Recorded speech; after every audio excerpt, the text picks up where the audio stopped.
Welcome to After the Act, a film podcast where we talk about movies and shows that we love. We are your hosts. I am Grandissimo here with V. Juan. How's it going? V. Juan, baby. How is it going? And yeah, as you guys can tell from the title, we're going to get into the entire series of WandaVision. True. Everything you've heard is true. Vision. The first Marvel television series on Disney Plus that's continuing right in the MCU. And we get two characters that honestly just didn't get enough screen time before in the movies. It's all about Wanda and Vision mostly. I mean, yeah. And it's also the beginning of Disney streaming their shows instead of doing like big feature films all the time. So it was a lot of pressure. I was actually kind of worried, obviously, because they have to follow up something like Endgame, right? They have to get us interested again. Yeah. And this at first did not seem that exciting to me. Because like you said, these characters were pretty much, I mean, they weren't slept on, but they just didn't get as much shine and development as some of the other main MCU cast. So I was very worried that this would be their debut showing when it came to the next phase of Marvel stuff. And honestly, I was fucking wrong. I ate some crow, man. This was good. This was really good, actually. Yeah, it's fantastic writing and story blocking. I know a lot of people like the first 3 episodes, not to spoil WandaVision, but it does deal with sitcom tropes and Wanda and Vision seemingly being on this sitcom TV series that spans different decades, so it has different sitcom plot devices and tendencies to it. And I loved all of that. I absolutely loved how the writers were able to encapsulate the style of comedy that I Love Lucy did, the style of comedy that the Cheers did. Like they kept evolving the types of jokes with what the plot needed, which was like, all right, we're in the 70s, updated. And that was really impressive to me, especially as someone who grew up on TV Land and Nick at Night. And then for everyone's enjoyment, they really dive into what the fuck is going on, I think, by the end of episode 3 and beginning of episode 4. And at that point, you're like, okay, Marvel has released itself from whatever formula people claim they have. You can't even say that's like the case here. They get completely weird in the best ways. We get to see Wanda actually reflect on some major stuff that's happened to her. You know, we're introduced to Wanda. Spoiler alert for the entirety of MCU, by the way. But we're introduced to Wanda. She loses her brother. Fucking Infinity War. Loses her Vision. Who, you know, they were a thing at that point. And, you know, she's alone in a new country. Like, there's so many things that Wanda has gone through more than any other MCU character that we just don't have time to sit with in the movies ever, really. I don't think we even hear Pietro's name after Age of Ultron. It's just something that happened. But you get to sit with Wanda here and how she actually feels about those last 5, 8, 10 years that she's gone through some shit. And you also get to see some of Vision's perspective as well. And a nice breadth of new characters that are introduced here. So overall, it's a funny show. It hit me in the feels. There's some solid quotes, great lore, and some solid fucking new characters. So as far as how can you debut a TV series as good as something like Netflix did with Daredevil or something like that, Disney Plus and Marvel did it right with WandaVision. Tell me, man, would you say that this show was about Wanda losing her vision and then losing her senses or losing her sense? One can say that. And that would be an apt description. She lost her vision. I think there's a character who even made a vision pun towards the finale. But you know what? Yeah. You got to do it. It's right there. We get to see the Wanda's vision here. Yeah, we have to give people one good pun, right, per episode. Sure, and by it's great, in the I mean contract. really bad. Yeah, it's in the contract. Exactly. So you're welcome. You're welcome. You got what you wanted. Now let's be professionals, all right, for the rest of this thing. Can we do that? Thank you. I wouldn't promise Thank anything. you, people. But yeah, I think we would both highly recommend this series. We're in a weird part of Marvel because we are, what was it, 2008 Iron Man came out, something like that. So we Yeah. are deep. We're 14 years deep into MCU universe shit, to the point where it's hard. If you haven't seen MCU before, this show isn't for you. It will not land the way it should land. Have you had seen the MCU prior to? And that's a lot to ask of people, because you essentially have to watch the entire series of 23 plus movies to understand this show. So it is hard to get into the show if you're not already an MCU diehard, but still have the #1 box office in the history of film. So a lot of people are into the MCU series. So with that caveat, if you're into the MCU, this is a great show, and I what this sets off for the rest of the MCU, fucking excited. So check it out, WandaVision on Disney Plus right now. And I agree. yeah, And I'm not too well versed in the comics. I've said this before. Every time we do something with Marvel, I haven't really read a lot of the source material, so I could be way off on this, and you can correct me if I'm wrong in the comment section. But one of the things that I think Marvel is just doing really well, and they really excel at, is they make you care about these characters that otherwise aren't that mainstream or popular, right? It started with Iron Man, and I think the reason why, and again, I could be wrong, that they started with Iron Man is because it was one of the few IPs that they had at the time before they started building up their universe. And they were like, okay, well, we'll use Iron Man. He's not as popular as, let's say, some of these other Marvel heroes, like, the X-Men, and definitely not as popular as DC competitors like Batman or Superman, which just, owned film for, I guess, the last 2 decades prior to that. But they were like, we're going to give it a shot. John Favreau came, he did his thing, and they made us care about a character that, I'll be honest, before that movie, I didn't really even think about Iron Man as a hero, right? I always thought about the mainstream guys, and, that was it. But yeah, that's something I think Marvel just does exceptionally well, and they really emphasized that ability with WandaVision. I mean, Vision, Scarlet Witch, I had no idea who these characters were prior to Avengers Endgame, or Avengers Age of Ultron. So kudos to them. They did their thing, acting between Paul Bettany and what's her name? Elizabeth Olsen. Yep. Elizabeth Olsen, just splendid, right? You could tell the whole cast had just a lot of fun making this, and they've worked on stuff in the past, and it was kind of cool to see some of these characters from other MCU movies coming together on this event. And yeah, man, I was pleasantly surprised. I truly did enjoy WandaVision, and I'm just hopeful now. It's a lot I would have never thought this, but it's a lot for Falcon and the Winter Soldier to follow up, right? Yeah, because we'll get into the spoilery stuff, but the way this ends, it ends in a very epic fashion. So I don't know how they're going to do it. I trust the MCU. They keep surprising me. I'm not going to question them. But yeah, I have nothing but good things to say for initial impressions. yeah, definitely a good start to the next phase. We'll like Vision phase right into spoilers for WandaVision starting now. Again, if you haven't watched it yet, pause this, watch all 9 episodes right now on Disney Plus. Then you come back here and you unpause, resume, and listen to the fantastic things we have to say about this fantastic show. So, WandaVision, man, they went in a lot of directions. I felt like, in a good way. They almost purposely mislead you with red herrings here and there about what the show could be about. But I love that ultimately it is about Wanda processing her grief. It's a very obvious overtone they have layered in every single episode. It's escapism. It's you trapping yourself in this bubble and just trying to be safe, and then trying to maintain your sanity, not unlike a lot of 2020 and 2021 feelings that we've all been going through.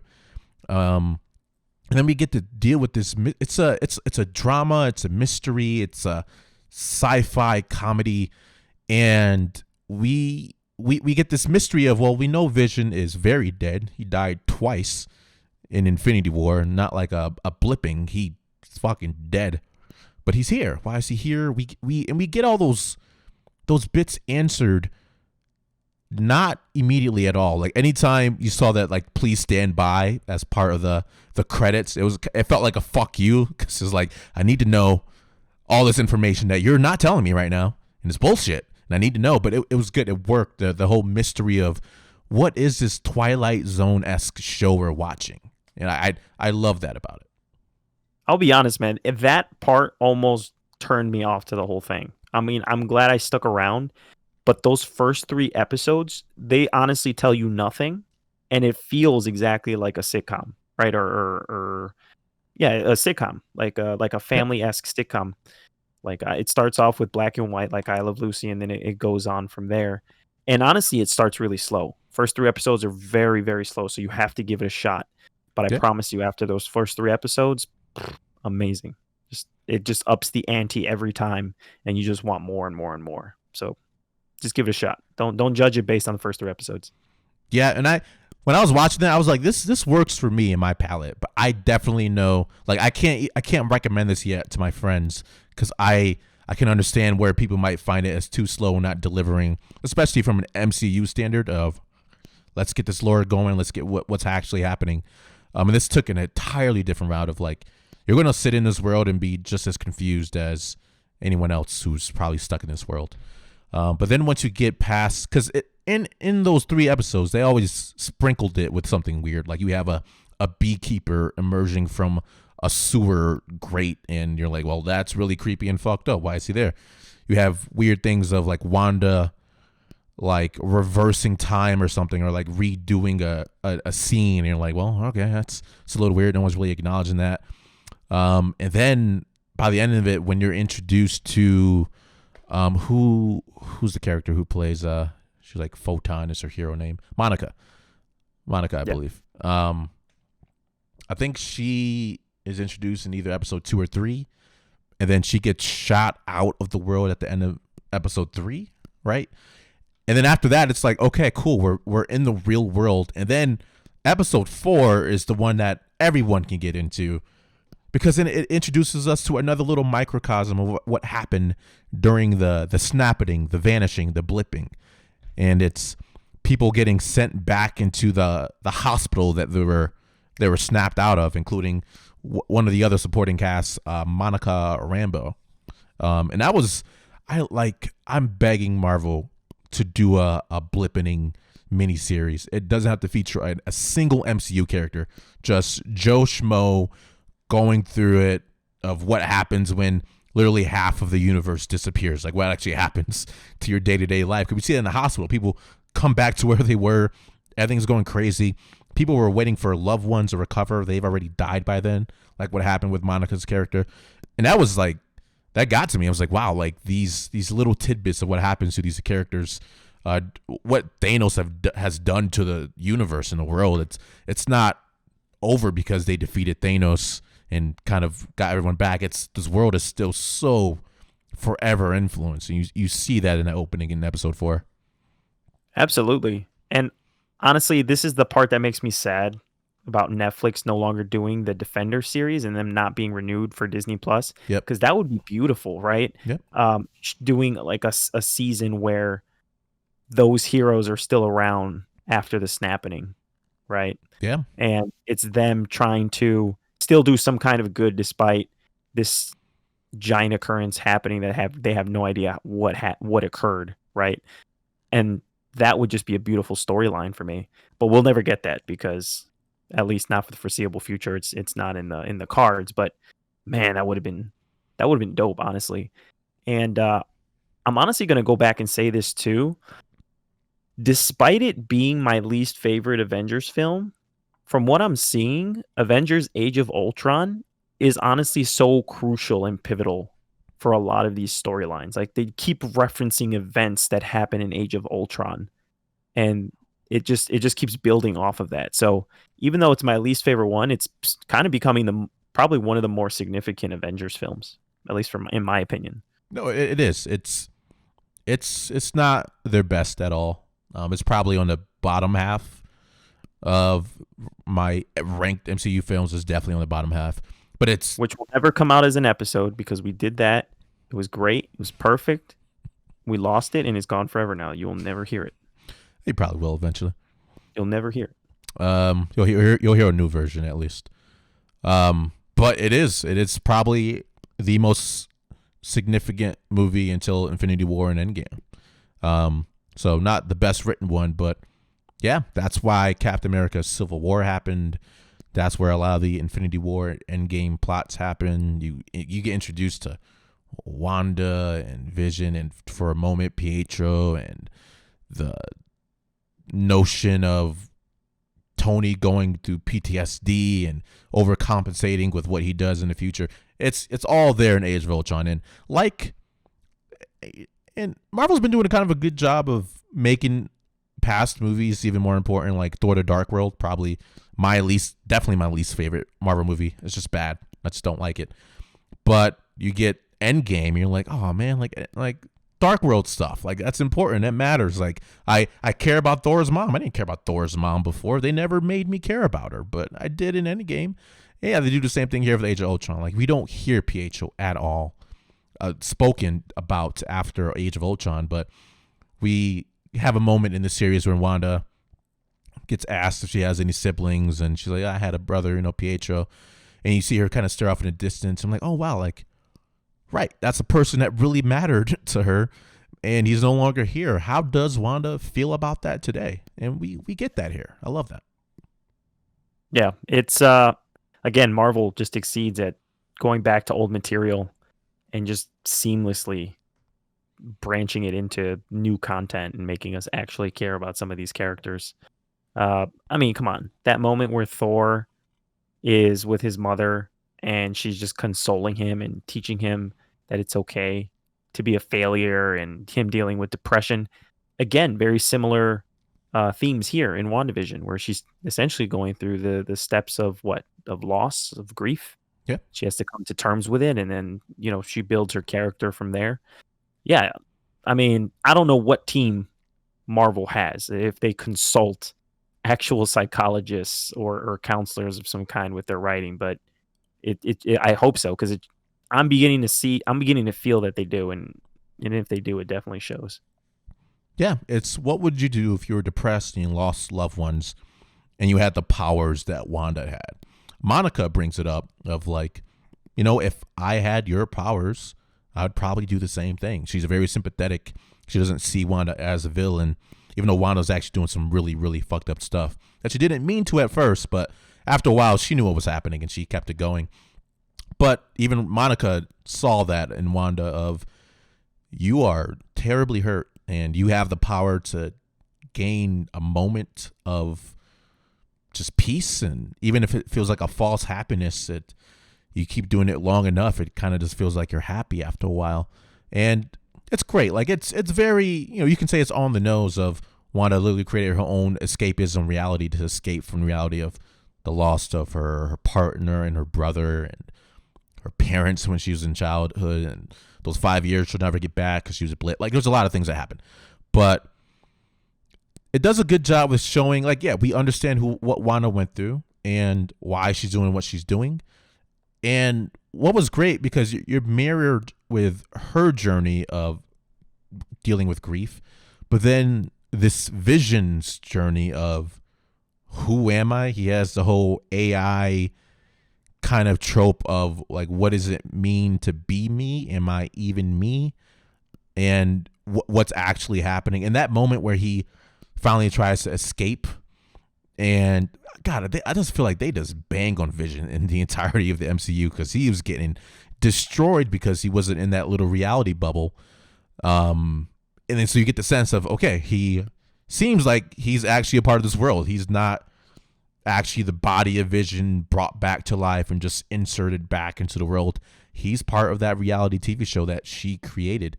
And to see him like going through pain of trying to exist beyond Wanda and realizing he can, and him confronting that whole situation was powerful, because I would say that the only thing that can make Infinity War better is if we got like a Wanda and Vision show or movie before that, because though that relationship was so pivotal to Infinity War, of the whole, I love you, therefore I'm not going to kill you to save the universe. I still felt it. I still felt it in the movie, but if we got like a Secret Avengers movie where it dealt with their relationship more, it would have hit. But this show does that. It shows their little quirks with each other, how they have that little this comedic timing with each other. There were really funny lines that they delivered with each other, and you felt the relationship. And then once Vision kind of realized that world is a complete lie, it fucks up his entire mentality of I don't actually even know who I am. Why can't I remember it? And just even thinking about that for a second is just kind of mind-boggling. Absolutely. And I think ironically, right, because he's an android, despite being an android, he has felt the most powerful of human emotions, I think, compared to any other Avenger. He's experienced death twice, right? He's experienced loss. Even at the end of this show, when he gets his memories back through the other Vision, right, the actual Vision, he begins to realize, like, oh my God, I died twice, and I asked to die that first time because it was high stakes. And I can only imagine how my wife feels that she had to be the one to do it at my request.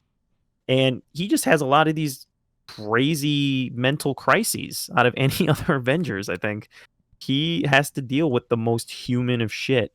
And he's, physically the least human of any of the Avengers. So I do like that juxtaposition. And can I just say something, man?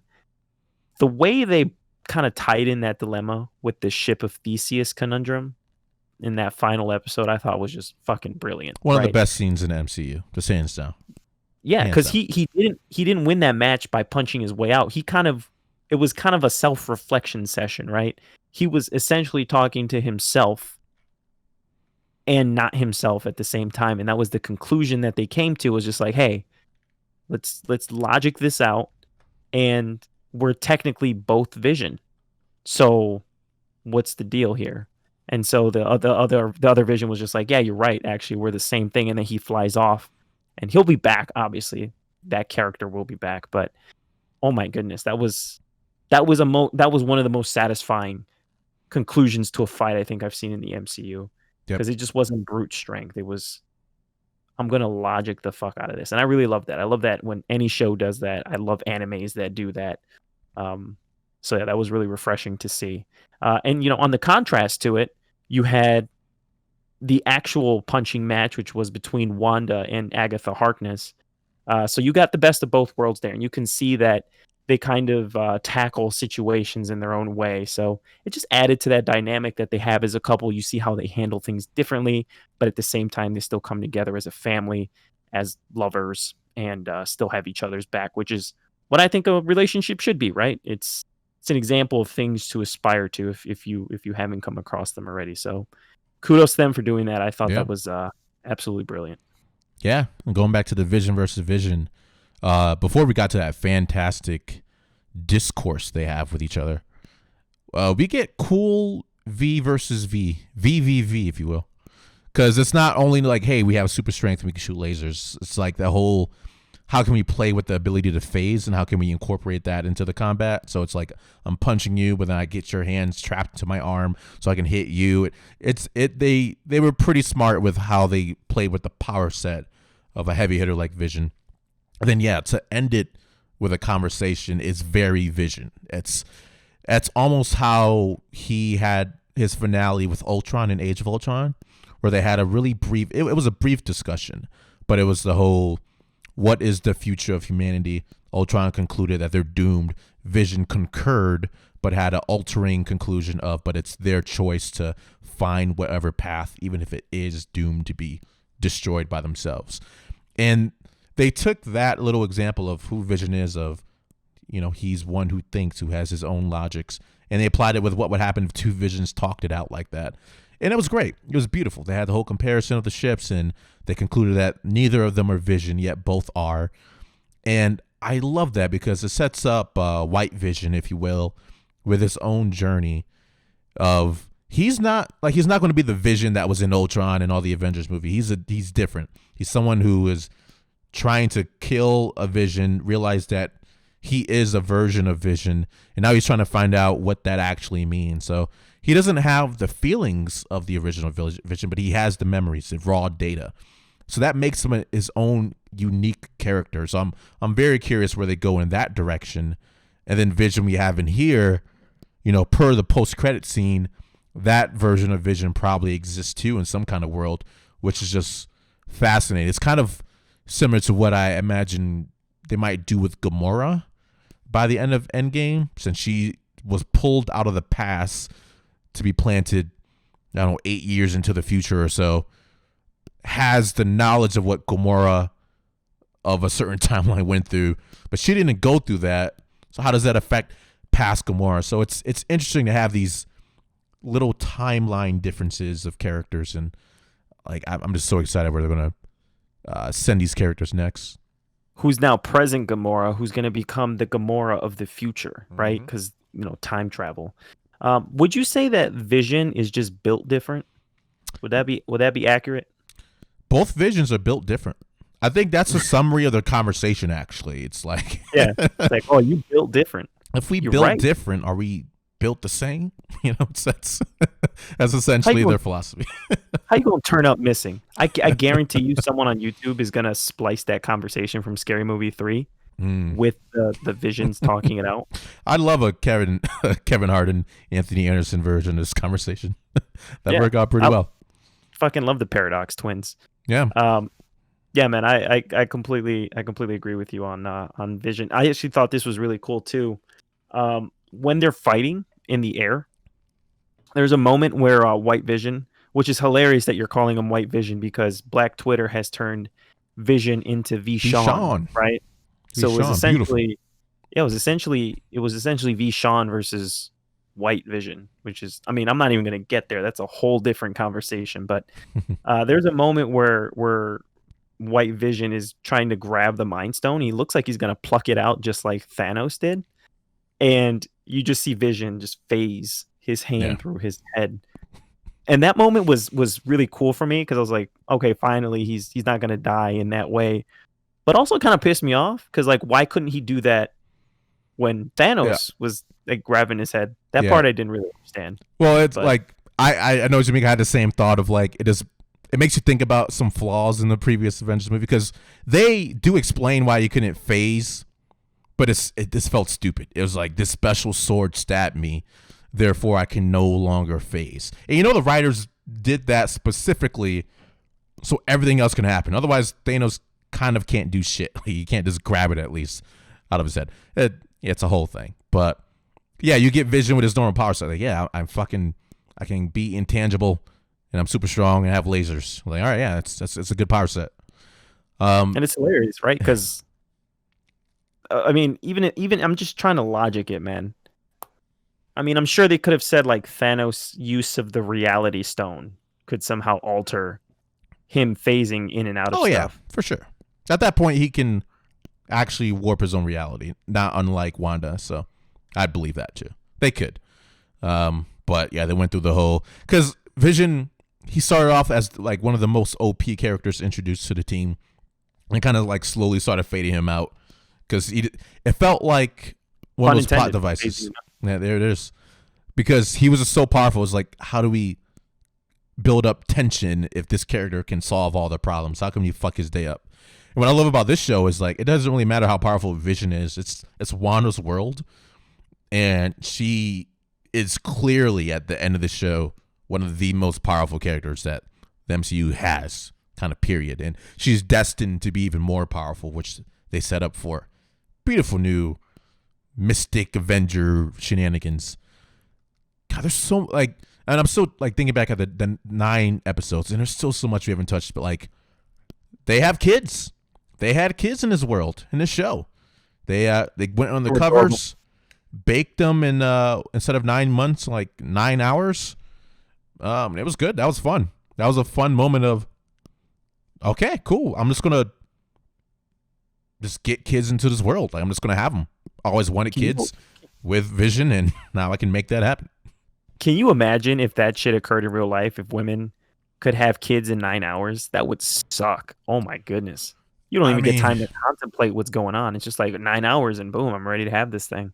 That's interesting. I want to hear what people think. Would you rather have the kid in 9 hours or 9 months? Because I can see the argument of if you know you're going to have it in 9 hours, man, there's not a lot of time to make decisions because maybe you don't want the kid. Maybe you don't want the kid. You want to do steps to prevent yourself from eventually having a baby.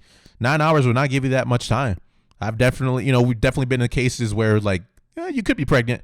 Let's get something to prevent it. But that's after sleeping for like 8 hours. So it's like, oh shit, I got an hour left. Let's hit up.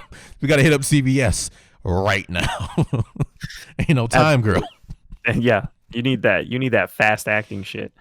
Yeah, I agree with you. The kids were definitely adorable. They were broken, right? Because there's one scene where they really want a puppy, and they're like, "Oh, you can't have a puppy until you're 10." And so, 10, right?" Which is already funny because that's such a parent thing. I hear that from parents all the time. We have friends who have kids at this point, and they all say the same thing. Like, man, there's no manual on how to be a parent. You just figure that shit out as you go. And that scene perfectly encapsulates that. Because they're like, why can't they have a fucking dog? We just don't want a dog, but what's the reason we're going to give them? You're not old enough. We'll give you some arbitrary age. And the kids just, because they're superheroes, they're like, okay, that's totally fair and in typical kid fashion, even though it's hyperbolic. This is what kids do. They find loopholes to get what they want with their parents. In this case, he made himself older immediately, the both of them. So I thought it was really refreshing to see that family dynamic incorporated into some of the drama. It was a little sad to see that the kids died, but that made sense, right? And at the end, they kind of leave it open because she hears their voice in the distance and she goes to see what's going on. And I assume that's going to lead into the Multiverse of Madness movie, which I'm very excited for. But yeah, she's super broken now, man. She's essentially a god. I almost want to say she's godly level because she can create something from nothing, right? She has dominion over what's called chaos magic. And I'm almost a little curious in terms of lore how they're going to tie it into stuff because that's what I assumed the reality stone could be, right? Something that powerful, that broken. It could literally create things into reality that weren't there at all originally. So that's what I was hoping they would have done with the reality stone. And maybe they can talk about that in the future, exactly how that relates in terms of, just power. But yeah, I honestly think the only opponent Wanda should have at this point are cosmic level threats because anything else, let's say a villain from Captain America, like the Falcon and the Winter Soldier, it's like there's nothing for Wanda at this point. She's essentially snap her fingers and make the villain disappear, right? Like what's to stop her at this point? So yeah, they're gonna have to use her in very sparingly and in very niche situations. Otherwise, it's just gonna be too easy. Yeah, it was cool because it's not an origin story, but it is an origin story for the next phase of Wanda. That's what this was. It was introducing the origins of her powers and how she hasn't come close to tapping what she can know. And it's so unique. One of my favorite characters, Agatha, already, like Catherine Hahn did such a good job at just nailing not only every single sitcom neighbor trope that they introduced from the 50s all the way to the 2000s. She just had that energy, that comedic flair that just fit with every sitcom joke they were trying to do. And then eventually the whole, like, it was Agatha all along, like, she played that wonderfully. Just fucking that classic wink is in meme history forever. She's a meme now. Yeah, exactly. Perfect. They cannot be done with her. And what I love is, what I did not like about a lot of Marvel situations is they killed a lot of villains like throughout the years. It is merc villains. We don't get to see them again, and we don't get to see the list of villains that they can tackle and see that those villains evolve. But she still exists. She's trapped in the realm Wanda created as the character that she first chose. And I will say this now, I can't wait until she's reintroduced into the world. I'm not confident at all that they're just going to leave her to the sidelines. She's just too good. And just everything they introduced witchery into this world, and they haven't done that before. We have sorcerers, and there's a lot of like nuanced definitions of what's a sorcerer or what's a witch and yada yada. But witches exist in the MCU. Wanda is a descendant of a witch. The Mind Stone unlocks your potential in some kind of way. It unlocked her witchy potential to be the Scarlet Witch of chaos magic, and that's insanity. Like, before this, Wanda was just some kind of weird psychic person. You never really knew what her power set was. It's like she caused a lot of illusions in the first time she was introduced, and she didn't really do that again. She was more like, I could move things, but now they put her on the same path that Doctor Strange is on, where you have spells that you can learn from a book, and then now she's learning new spells. So she has a whole different power set. She finally has the actual Scarlet Witch gear. She's called Scarlet Witch now. That she actually has a reason to be called it, because that's what that book of chaos has called such powerful people. And yeah, she's destined to be more powerful than the Sorcerer Supreme, which is also really cool to know that she's probably going to be tied to the Doctor Strange world now, because he has all of those demon devil-esque characters that he has to fight in these next few movies. And it can easily be a case. It could be a Doctor Strange versus Wanda in the future. That can easily be a cool new like phase 5 kind of thing of Wanda loses control of chaos magic, or vice versa. Which is crazy, right? Because we saw how broken Doctor Strange was in those last 2 Avengers films. Like, I remember seeing that and being like, holy shit, Doctor Strange is OP. You can't, like, the only reason Thanos had a chance was because he had essentially the 5 most powerful stones in the universe at his disposal. Yeah. Other than that, he would have gotten clapped. Thanos would have gotten clapped. You saw what Scarlet Witch did to Thanos in Endgame. Yeah, and 1v1. She didn't have any of the stones. Exactly. Imagine what Doctor Strange would have done to that ass if he didn't have the gauntlet. All right, he would still be stuck in a dimension, contemplating life. Like, you just can't beat Doctor Strange unless you have something ridiculous like that. And to say that she has the potential to be even better than that, it's dangerous, right? Because it's really cool, but if they play it poorly, it's going to get the Superman treatment for me, which is he can't lose. He's too overpowered, and now I just don't care, right? Because now they've transcended beyond the realm of me relating to them at all. They're just way too overpowered. So yeah, I'm confident Marvel will find a way to balance it out, but that is a fear of mine going forward for this character, is that it'll just be the tension will just be way too low, right? I'm just not going to believe that she's going to be challenged in any kind of way, unless it's like a Galactus or a Mephisto, yeah. who I thought was going to be the big bad in this one, right? Because Agatha Harkness as a comic book character, she tends to be more of an anti-villain / temporary ally at times, and she's really tied to the Mephisto storyline. But they decided to just keep it at Agatha. They left things nice and vague to go back to in the future, because she talked about how Wanda didn't understand the repercussions of what she was doing, and they didn't really specify anything about that, but they left it open by saying, okay, well, if I ever need your help, I know where to find you. And then that's the end of it. So they're definitely going to utilize her again. I'm sure Mephisto will play some kind of role in the multiverse of madness. It just makes sense. But yeah, they'll be going back to that, but just they're going to have to walk a really fine tightrope with Wanda Maximoff at this point. And that's what I kind of like about where we are in the MCU. It can never be like it was in the first 3 phases, because everything kind of came together, and they'll do that again. But I think now we're getting more of the comic book vibes, where characters can kind of do their own thing. Like, she probably won't have to fight Captain America level villains. Falcon and the Winter Soldier will handle that kind of physical stuff. She can now kind of splinter off into this Doctor Strange universe of those characters, and you can have that whole like the Falcon and Winter Soldier is not going to be like this show at all.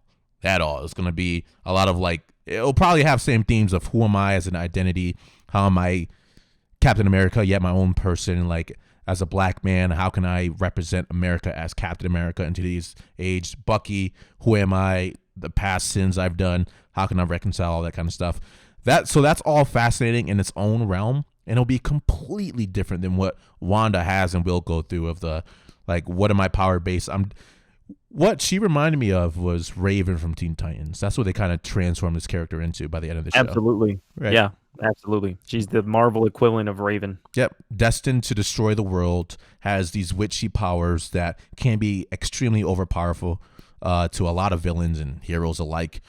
And the burden isn't how can I, defeat the next opponent. It is like how can I suppress the worst things that I can bring upon the world, which those Raven storylines that they show in the shows and the comics are excellent. They're really good. They're terrifying because it is end times. And I love they set that up with Wanda. Wanda can have her own end game moment of, despite my best attempts and all these valiant efforts I've done saving the world, the destiny has been foretold. So now everyone needs to rally and find a way to stop me. The Doctor Strange and maybe Ghost Riders and Blades of the world have to figure out how to stop my witchy demonic energy from destroying everything, which I love. I love the future of Marvel for that. Yeah, what was the film that they released a trailer for before COVID with Jared Leto? He's like a vampire in the MCU. Morbius Morbius, of yeah. the Spider-Man MCU verse. Yeah. Yeah, so I'm assuming that that's going Venomverse. to tie into Blade somehow, right? Because that's perfect. That's a perfect segue for Blade to come in. I still don't know how they're going to introduce his character. Like I said, I trust Marvel, but I'm like any other fan, I'm trying to rationalize how they're going to do it. But if WandaVision's any example, we'll have 1,000 guesses and all of them will be wrong. So we'll just have to wait and see. But one of the things I really wanted to talk about, and it has nothing to really do with the lore or anything like that, it's kind of what you mentioned earlier. They did a lot of homework on just how to capture the essence of a lot of these decades when it came to sitcoms, right? Did a really good job with the 50s, right? The whole I Love Lucy, the Honeymooners kind of shows, the vibe those shows kind of had. And then they just did such a good job of moving into the 70s, the 80s, the 90s. Hell, I remember as a kid watching Malcolm in the Middle. They I nailed thought that Malcolm in the show was middle. They Nailed did. it. I thought that show was hilarious, but I never thought there was a nuance between 90s sitcom and early 2000s sitcom. For a long time, I had the belief that things from the early 2000s really had no real identity. They were just kind of an extension of the 90s in terms of style. I was completely wrong. And it's very subtle. Yeah. And the way they were able to capture that subtlety was incredible for me. And it just added to the atmosphere of everything. It's very clever.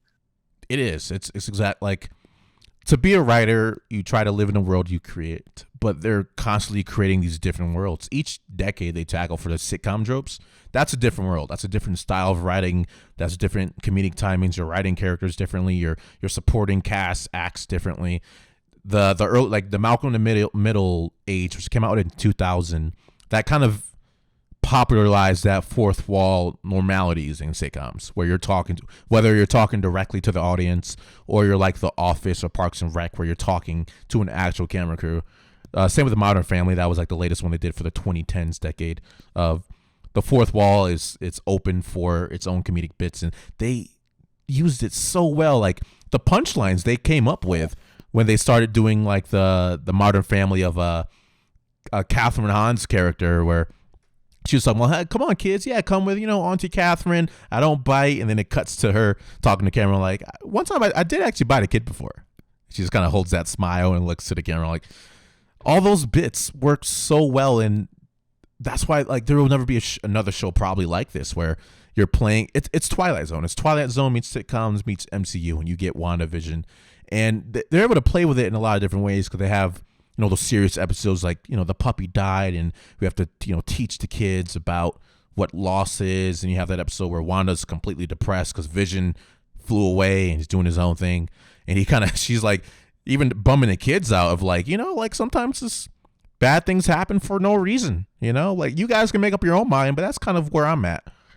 And they're able to do that kind of stuff and then end the entire series with like this really potent Infinity War-esque moment of, we have to let go of this reality. We know that this will kill the fictional, the kids in Vision I created, and we have to tuck them in at night, tell them we love them, and know that's at least what they knew at the time, the last time we'll ever see them. And it's it's such a potent moment. Like the kids, they don't know that's going to happen. They just kind of give them the good night, we love you kind of vibe. And then Wanda and Vision have that powerful conversation of, I cried like a bitch. It dude, was so beautiful. it was so good. It was just, it was it was those moments that we didn't even get in Endgame. It wasn't, because Endgame was kind of instant of like, or Infinity War of like, we're all disappearing. We're disappearing right now. How do you feel about it? They had to like tweak it a little bit just for Spider-Man to have that one moment with Tony on a planet, to have him like, it seems like he got a little extra time. But this was, you see it coming, and we get to kind of express how we feel in the moment. You just have Vision and Wanda have, and they've had the best conversations. I think Spider-Man, Homecoming, and this show had some of the best quiet moments of MCU in history. Those conversations and moments that aren't cool because they're flashy and they're action packed. There's just character based. And like when we get the flashback of Vision trying to console Wanda after Pietro died, when they're back at the Avengers compound, and they have a conversation of, she's sad. She's in a new country. She's alone. And she's grieving. Like, how can talking about it how can that feel good at all? And Vision has that excellent line of talking about grief and how he doesn't know what that is, since he's never lost. He's only been, so he's never felt the absence, since he only just was.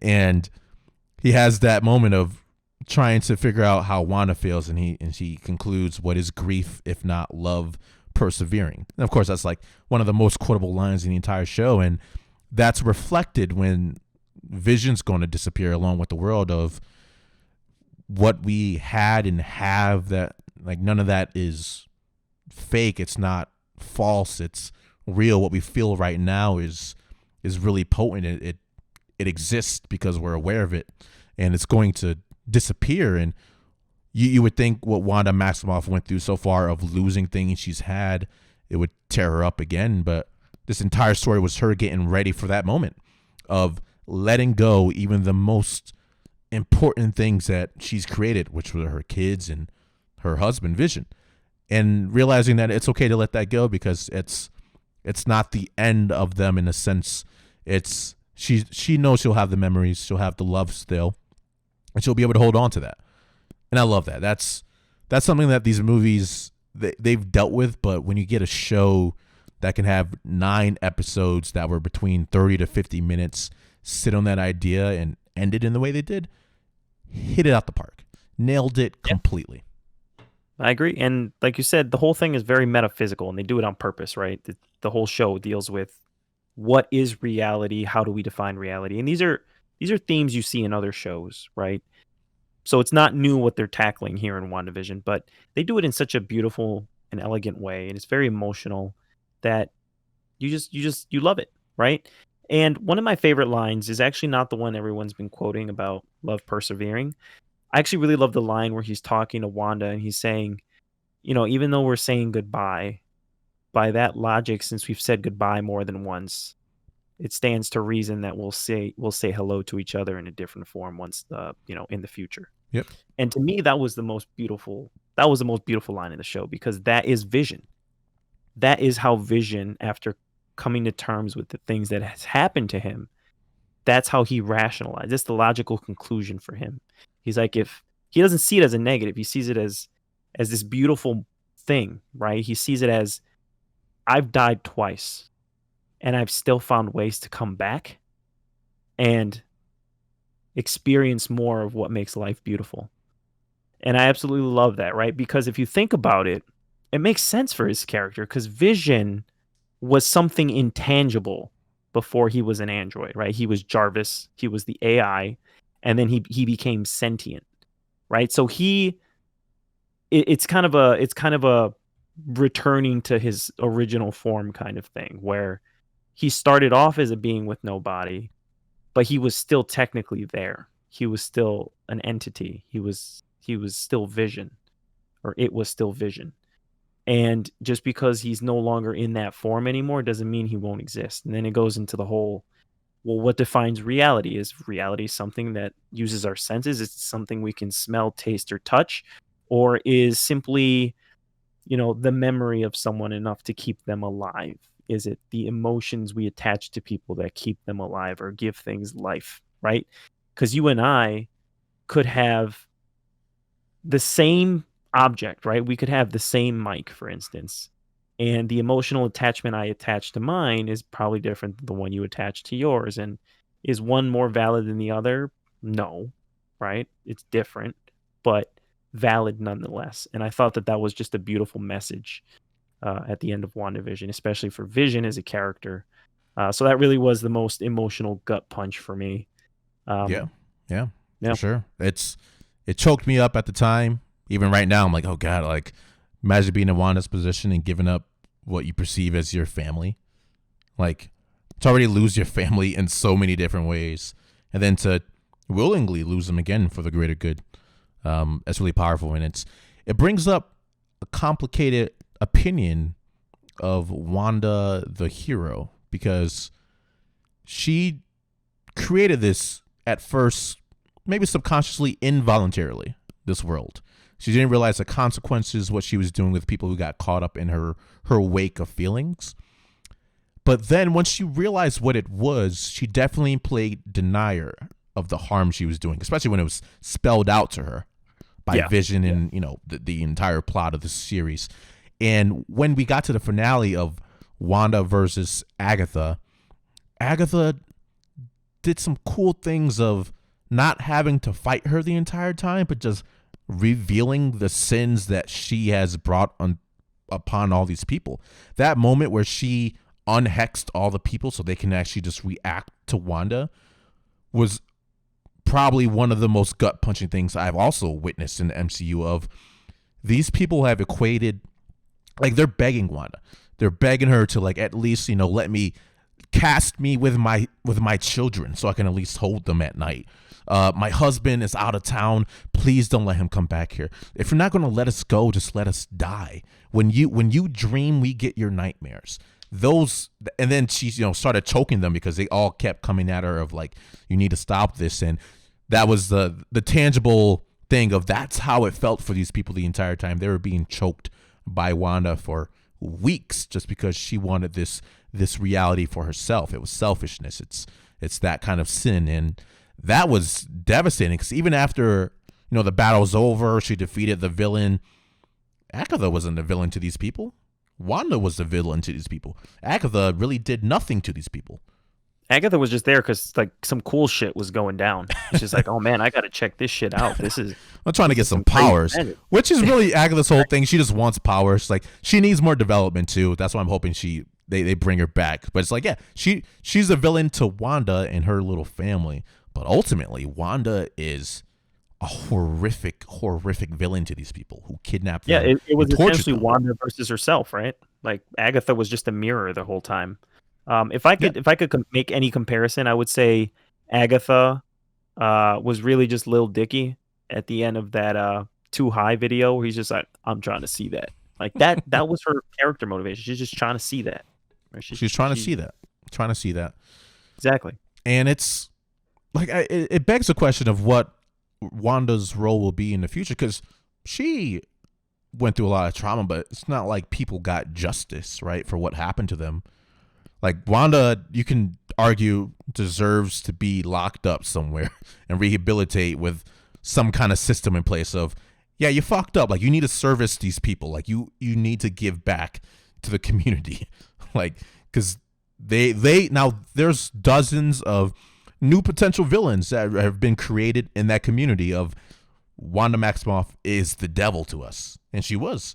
But she's also saved lives. She saved the world. And she has such a complicated history of trying to be a hero. She killed those people when she was trying to save Captain America's life. When the guy was about to blow himself up accidentally by throwing him into a building. She tortured these people, at first incidentally, but then knowingly. So she has maybe not an anti-hero vibe, but she's not a straightforward hero. She's a person who's deeply flawed, who's been a victim, who's victimized, and I'm so curious how the show is going to reconcile those two things of the good and horrific things she's done. It's true. And I think Agatha left the chicken nuggets in the oven from the first act.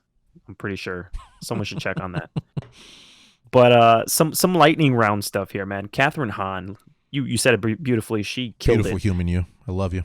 I love Catherine Hahn. Like I've seen her in so many comedies, and she's always a delight. I love her in was it Step Brothers, where she just plays this crazy wife who hates her life, even though her family's like the quintessential keeping up with the Joneses type. She's like, no, I fucking hate it. I just want to be with you. And it's talking to Will Ferrell. So that's one of my favorite roles for Catherine Hahn. But she does an amazing job. Also, Kat Dennings, right? She came back after She being in the did. Thor films She as a did. minor character. Now she's a Did her scientist, thing. straight up. Exactly. You know, debriefings are for the weak. Like not her style, but she was a delight to see come back. She was very good at comic relief. I love I her. really, I love her. yeah, I really love how they also tied the whole sitcom thing into Wanda's character development because that's what she used to watch with her family back in Sokovia before her family died, Yeah. which is interesting, right? Because I saw a really good meme today where they're showing Wanda in her new Scarlet Witch costume next to Magneto from not Days of Future Past, but the other one, Apocalypse, and they're so similar in style. So it's just like father, like daughter, right? Mm. Because her brother Pietro was supposed to be Quicksilver, who's also the son of Magneto in the comics. So that was really dope. Absolutely love Chad, bro. Chad was amazing. I think that was his name, the fake Quicksilver, who was Oh the yeah, actual Boner. Quicksilver. Boner is Yeah, his last name. Yeah. exactly. Yeah, Chad Boner, was that it? That sounds right. That sounds right. It Yeah. was great seeing Evan Peters back in here. Like obviously, like I told you to watch it because I was freaking out on Evan Peters being in the series. Obviously, that was the ultimate red herring that I'm okay with. I'm okay. I've accepted what they did because it was about Wanda. It was about Vision. If they brought in mutants, that would have been probably insanity. Not to say they won't, but yeah, he's just delightful. He's great in American Horror Story. He was great in the X-Men films. He's good here too. I agree. Like he's a lot better at playing the role of Quicksilver than the other actor who I don't know his name, but he was in Kick-Ass, right? He played Yeah. Kick-Ass. But they tied him in a very comical fashion. It felt to me like the Mandarin from Iron Man 3, like the same treatment, right? Cuz Sure. Mandarin was hyped up to be this this kind of main villain from the Iron Man comics. And they brought back Pietro, quote unquote. And he turned out to just be kind of a troll the whole time. I initially thought they were going to tie in, like you said, mutants into like the multiverse and bring the X-Men in along with the Fantastic Four that route. They didn't, Yeah, which is fine. we got the homecoming treatment, right? It was like the whole Mysterio multiple universe. Like, oh, that sounds cool, but it wasn't about that at all. And I'm like, all right, like it's like a Trolling fuck us. us, but the rest of the story was so good that it's fine. It's fine. They keep trolling us on that, man. Like they They keep do. being like, oh, we're gonna no, we didn't do It's it. gonna be like 5 years before we get an actual mutant, probably storyline, but it's fine because all I'm the fine with it. characters they're great. They brought back Randall Park. Randall Park, who was is he FBI? I forgot what he is exactly. Yeah, he's But from Ant-Man, right? He's yep, he's yep. part of the FBI. Yep, and he's funny. He's a funny fucking actor. He's funny in here. He just has a great vibe to him. Like I want to hang out with I'll watch a Randall Park series in MCU alone. You know, he's doing his magic tricks, whatever. It's fine. He's funny. And he should be in more thing. Like I want Kat Dennings, Randall Park to be in the next Monica film or series because Monica as a character, I like her. I like her. She's the kid from Captain Marvel. Her mother died, but she's kind of taking those reins of that next person, that next head lady in charge. And I love her vibe. Her powers, I don't understand them yet because I don't know Photon in the comics, but they seem pretty broken. Like she has like a color theory based power, it looks like, where it's like a different shade and then she could do different things. Like she's able to stop the bullets sort of by letting them go through them, but catching them with some kind of plasma-esque beings. I don't know. But I'm fascinated. I'd watch more Right, and stuff she of her. doesn't. And that's another character, right? Who's going to start working with Captain Marvel because that's how she was introduced. Yep. She kind of reminds me of the the villain played by Kevin Bacon in the X-Men First Class movie, where he just absorbs momentum, right, and energy, and then he can fire it back. That's the kind of vibes I'm getting from her. Yeah, Uh, yeah. It seems, yeah, that kind of set, of that power set, which is cool because I don't know, if you can stop bullets, then you're already fairly broken. She definitely seems the one who can. She'll probably be in Captain Marvel too, but she probably deserves her own show. Like I would love to see what else she can get into by developing. I don't know. She's kind of like she could build up that sword universe.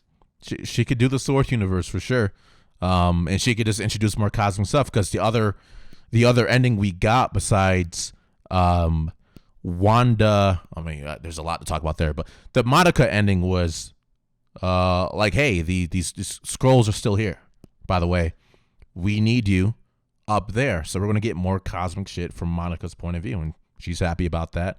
And then, like, dude, talk about the Wanda ending because that's gonna lead into what the MCU is in the future. I agree, and that's a great segue too, because if they're going to introduce mutants, they already introduced it with WandaVision, not with Pietro, but the fact that Monica got superpowers because of Wanda's magic, like it changed her DNA Yeah, to get superpowers. That's a beautiful way of introducing mutants in the future.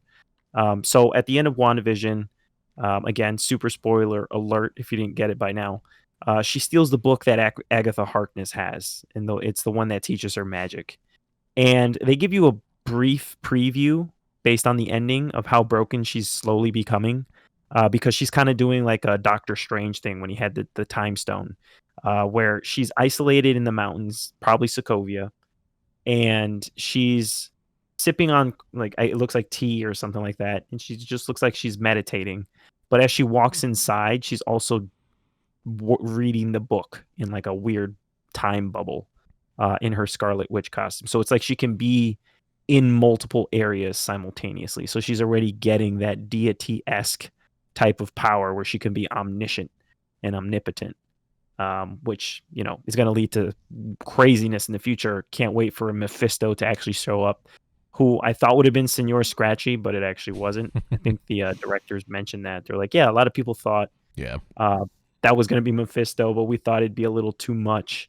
But apparently they did film a scene where Senor Scratchy turns into like a demon, and then they react to that, but they thought overall it could have been cut because it just took away from the main point of that confrontation anyways. But It's fair. yeah, she just becomes broken. She's got her spell book, which will inevitably capture Doctor Strange's attention, I'm sure, because of chaos magic and all those things. And it also will probably introduce, I forget the name of that trio, man. It's Ghost Rider, Doctor Strange, and Blade. I Yeah, forget what the they're called. yeah, they all have their own teams, but that's kind of like that whole Dark Avengers kind of vibe of all the mystic characters put together to handle mystic shit. That makes sense because Avengers were like the previous Sorcerer Supreme. Avengers handle the physical threats. We handle like the mystical ones, and that's exactly what they can splinter off into. You can have Scarlet Witch teaming up with Doctor Strange, teaming up with Ghost Rider and Blade, and dealing with vampires and witches and warlocks and shit. And then you can have Falcon and Winter Soldier and everyone else at the the Guardian of the Galaxies. Guardians can handle cosmics. The Earthlings can handle the physical shit. Cosmic people. It's a beautiful splinter that they've set themselves up with, and I'm even curious how Spider-Man might even incorporate some of this stuff. It's if I'm hesitant for the Spider-Man movie to actually handle the multiverse because we've been burned once with that expectation of it handling the multiverse. But if it does, it feels like it has to be tied with something that could be cosmic or scientific, but it feels like it's going to be huge. And I feel like a lot of these shows that we're watching right now, definitely WandaVision, are going to play into what it means for the entire universe and the multiverse. I just want to see some Tobey Maguire, man. If I could see some Tobey Maguire one last Doing time his as Spider-Man, dance. yeah. Actually, no, I would not care to see that one again. But he's probably still well, he's not my favorite Spider-Man anymore. But still, he held the title for a really long time. He was our I really childhood. yeah, I love the Sam Raimi interpretations of Spider-Man. But apparently they got him on for that movie, and yeah, they are doing multiverse stuff. So we'll see how that turns out. But yeah, man, I'm excited. This was a good way to kind of kick things off. Completely defied expectations. And we'll just have to kind of wait and see. But so far, I think the three most powerful Marvel characters are women, right? You got Captain Marvel, you've got Wanda as the Scarlet Witch, and then you had the Sorceress Supreme, who was a woman at the time. It's now Doctor Strange. But yeah, it's badass females getting these kick-ass roles. I like it. Yeah. I'm looking forward to seeing more of it in the future. But yeah, check out WandaVision. If I had to rank it, 9 out of 10. I know I gave a 9 out of 10 on the last review too. Don't think I'm frivolous with my 9s. Okay, it's just There's these two bangers. things. They're Bangers are bangers. coming out. Exactly. They're just coming out, and I'm with you with that 9 out of 10. I'm with you with that. Great writing. They handled sitcom tropes with MCU lore, with new witchy, devilish vibes perfectly. Funny show, touching show. Made us tear up, made us cheer, and it made us want more. I was with you on the. I was nervous on behalf of MCU. Like, I want you to do well because I love you. I love you as a story medium. So now I'm excited for next week. We get Falcon and the Winter Soldier. We're filming this March 11th, so March 19th is that debut. I'm excited about that one too. It's going to be completely different. You have to reset your expectations for the show. But the future of MCU, it's here. I think we're getting like 4 different MCU movies this year, plus this show, plus other shows. It's been a long time since we got some new MCU shit, but it's here. It's here, and we're here for it. Right. And it's actually interesting that this is beginning to happen now, because you also have HBO Max releasing the Snyder cut of Justice League, which is, I think, 4 hours long or something ridiculous like that. It is. So you'll be able to get the best of both worlds and also make your own comparisons. We both appreciate both. I mean, we like DC, we like Marvel. We don't tend to say one's better than the other. Live action MCU is better. They have their strengths here, yeah, depending on the format, but they're both great universes. They're very interesting. Love the characters. So we don't pick sides here, okay? Just like we don't pick sides with Star Wars and Middle Earth shit like Lord of the Rings or Star Wars versus Star Trek. We love it all. We just like good movies, good shows. If they're good, I'm going to watch the Snyder Cut. Maybe somehow he pulls a diamond out of that coal. Maybe he does. I'll be there for it. Maybe we'll review it. And this won't be the last superhero thing we review this year. Again, we're less than 3 months into the year. We already have great films and shows out. We have a lot of again, we're going to try to come weekly, so we're going to be watching more shit. If you guys have suggestions of stuff you've watched that we haven't touched on yet, let us know. But until then, find us here on YouTube, here on Twitch, at Malum Pictures. Please like and subscribe. We'll be coming to you weekly with games, movie reviews, the Magic Conch podcast. You can find all of those projects on malumpictures.com. You can find our social media posts on Facebook at Malum Pictures and After the Act and the Magic Conch. Whatever you want, whatever is your vice, whatever is your entertainment, let us be that for you, the Malum Men. So until next time, process your grief, find your happiness, and all praise to the Scarlet Witch. Let's go. And next week, we'll be talking about one of the greatest antagonists of our time, SpongeBob. So stay tuned for that one. It's going to be great. And honestly, man, closing comment here, I would love nothing more if we're doing multiverse shit for them to eventually bring back Wesley Snipes' Blade, even just for a cameo. Because I would love for that dude to just go up to a villain and be like, motherfucker, I'll kill you. You get some kind of like Marvel bleep because it's a different. Like, we can't do that. We're on Disney now. I would love that too. I'd love that too. More Blade, more mystic shit. All hail MCU.